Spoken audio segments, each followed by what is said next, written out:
ښه راغلاست درنو لیدونکو سهار مو په خیر د روڼ سهار خپرونه ګورئ دوشنبې ورځ ده او زموږ همکاره مینه اکبري راغلې ده د معلوماتو برخه ده د هغه څه په اړه یې معلومات راغونډ کړي دي چې په دې ورځو کې موسم دی بالخصوص په کندهار او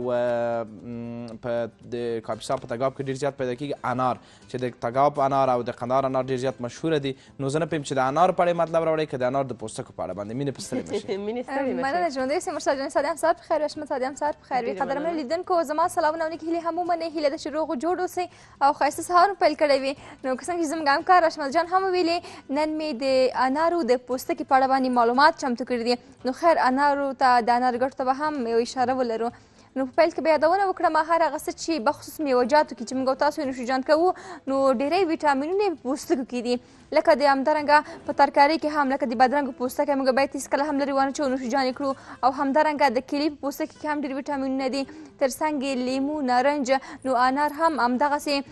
ویټامینونه یې ډېری په پوستکي کې دي نو په پیل کې به دې ته یادونه وکړم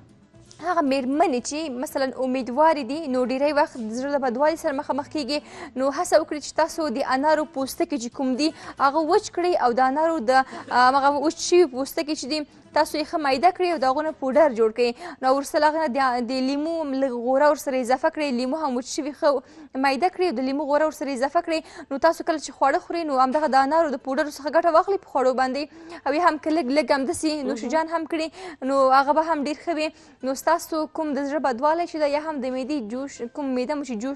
جوش کوي ډېری په همداسې په عامه اصطلاح یو چې ورته وایي نو دا تکلیفونه به مو بلکل له منځه لاړ شي او بل دا چې د زړه د بدوالي لپاره د انارو غوره یا د انارو د وچ شوي پوستکي کوم پوډر چې دا ډېر ښه ثابت شوي دي که تاسو د زړه د بدوالي سره مخامخ یاستئ هڅه وکړئ چې د انارو د پوستکو څخه او د انارو د پوډرو څخه ګټه واخلئ او بل دا چې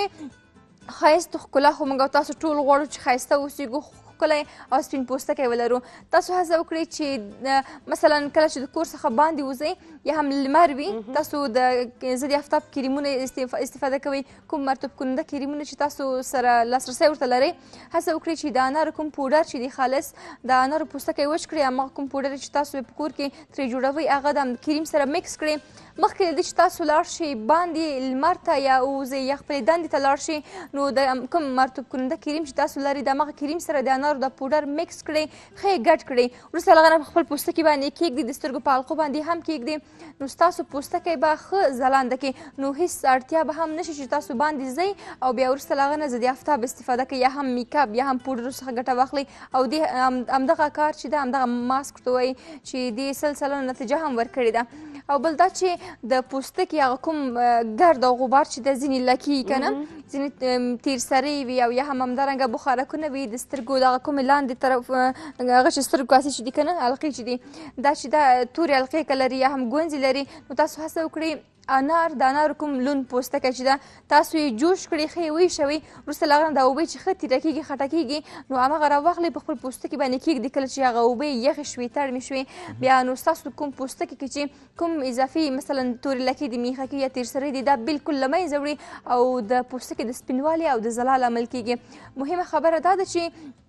انار په خپله باندې د وینې لوړ کلسترول راکموي او بل دا چې د انارو پوستکی که موږ تاسو جوش کړو اوبه یې وڅښو نو زموږ او ستاسو د وینې د صافوالي لامل هم کېږي په خپل انار هم که څنګه چې زموږ همکار هم ورته اشاره لرله اوس خو د انارو موسم هم ده داسې خو نشو ویلی چې انار قیمته دی یا نشو اخیستلی ډېر په ارزانه قیمت باندې کولی شو چې انار ترلاسه کړو او موږ تاسو انار یې خورو انار خو ډېرې ګټې لري خو لیکن دا پوستکي هم ډېرې زیاتې ګټې لري او بل دا چې مرسل هغه کسان چې مثلا ډېری کسان دي چې لمر لاس ورته یو رقم د لاس سوځولی د لاس یې که نه پوستکی تغییر کړی وي نو تاسو هڅه وکړئ چې د انارو کوم پوستکی چې ده تاسو یې ویشوئ جوش یې کړئ وروسته له هغه نه اوبه چې کله تړمې شوې ښې ټینګې شوې بیا وروسته له هغه نه په خپل لاسونو باندې کېږدئ او یا هم په خپل لاسونو باندې چې کله کېږدئ د ناریال لږ غوړي هم ورسره اضافه کړئ ځکه چې لاسونه خو ډېر نازک د پوستکی لاسونو پوستکی مو نه سوځوي نو د لاسونو کومه تیرګي چې ده بلکل یې له منځه وړي او بل دا چې مرسل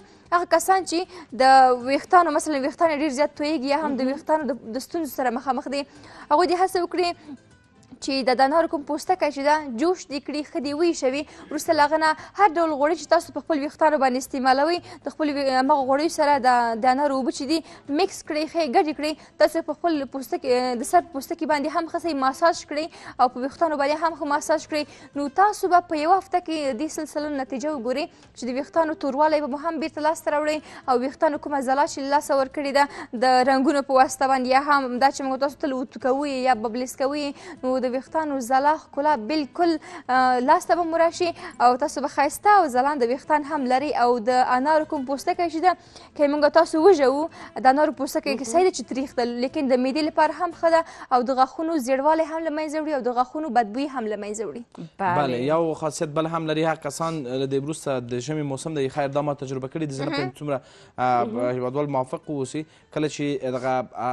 متواتره ټوخي انسان ته ورځي که نه انسان ټوخیږي نو د انارو د پوستکي یوه ټوټه د په خولې کې ونیسي او د ده اوبه دې تېرې کړي نو دا د ټوخي د ارامېدا لامل هم ګرځي او بالکل او بل دا چې په دې ورځو کې د ستوني درد هم ډېر زیات شوی ده د ستوني د درد لپاره هم د انارو پوستکی ډېر ښه ثابت شوی ده نو کله چې موږ تاسو د ستوني درد لرو د انارو پوستکی صحیح ده چې تریخ ده خو لیکن د کوم تابلیت یا ګولیګانې چې موږ خورو د ستوني درد لپاره د هغو نه خو نه ښه بدمزه اوسي او تریخ اوسي تاسو د انارو پوستکی لږ شانتې واخلئ ویژوئ هم به د غاښونو کوم زیړوالی چې ده هغه به هم له منځه لاړ شي او هم به مو د ستوني درد تسکین شي او ښه شي او مهمه دا ده کوم ماشومان چې اسهال کیږي یا هم خوني اسهال کیږي نو د هغوی لپاره هم ډېر ښه ثابت شوي دي بله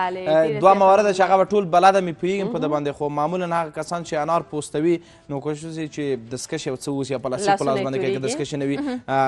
ځکه چې لاس توروي بیا مشکله ده چې پاک شي یو موضوع بل ده چې که کالیو ته بالخصوص سپینه چې کالیو ته د انارو اوبه والوتلې نو هغه بیا فکر کوم چې نه پاکېږي په اسانۍ سره که نه او دوستان کولی شي د انارو اوبو نه د سپینو کالیو رنګ که چېرته ټیډی هغه هم ښایسته رنګ اخلي هغه هم کولی شي چې بله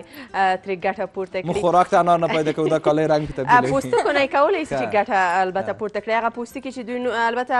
انار چې دوی نوشجان کوي پوستکي دې راټول کړي وچ دې کړي وروسته د هغې نه کولی شي چې جوش کړي اوبو نه یې کولی شي او د انار هم دانهدار او بېدانې لري فکر کوم که نه دوه ډوله ده او پېژندل ډېر مشکل دی کله چې د کابل جلالآباد په لوی لار د سروبي خدمت ته رسېږي انار ډېر زیات تاسو حتما تللی یې که نه لیدلي به مې چې ډېر زیات وي خو هلته بیا مهارت غواړي چې څوک انار پېژني که نه هغه لاس هم په انار باندې چې وایي پېژندل کېږي چې دا انار سم دی پوست نازکه دی که ډبل دی که نه بالکل او یو مهم ټکی دا ده چې اشمل جان باید دې ته اشاره وشي ډېری کسان چې کله انار هم نوشجان کوي انار چې ژوي اوبه څکي او وروسته له هغه نه د انار کومې دانې چې دي دا لرې اچوي هغه کسان چې د معدې تکلیف لري باید هرومرو همدا کار وکړي که د